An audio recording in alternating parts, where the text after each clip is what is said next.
Tatlong lugar na ang ginalugad ng mga otoridad pero hindi pa rin maaresto ang negosyanteng si Atong Ang. Kasunod po yan ang inilabas na arrest warrant sa kanya kaugnay sa mga nawawalang sabongero. Sa kabila niyan, tuloy pa rin ang pagtugis kay Ang na nasa Pilipinas pa rin naman daw. Nasa frontline na balitang yan si Ian Suyu.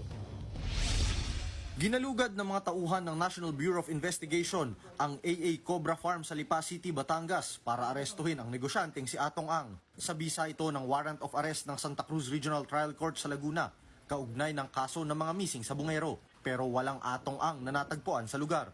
Tanging mga gwardya at tauhan niya lang ang humarap sa mga otoridad. Pinuntahan din ng ilan pang gusali at parking area, pero wala rin sa mga yan ang negosyante.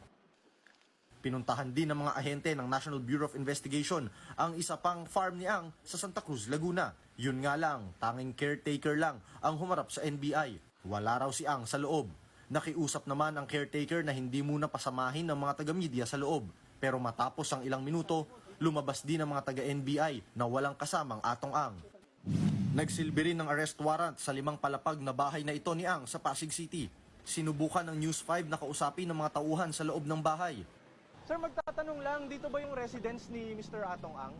Hindi ninyo alam? Natagalan ng mga pulis sa paghain ng arrest warrant dahil walang humarap na mga tauhan o kasambahay ni Ang.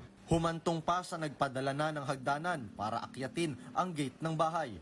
Pero maya-maya, dumating na ang abogado na nagpakilalang si Attorney Acosta. Nagkaroon pa ng bahagyang tensyon sa pagitan ng mga pulis at kampo ni Ang.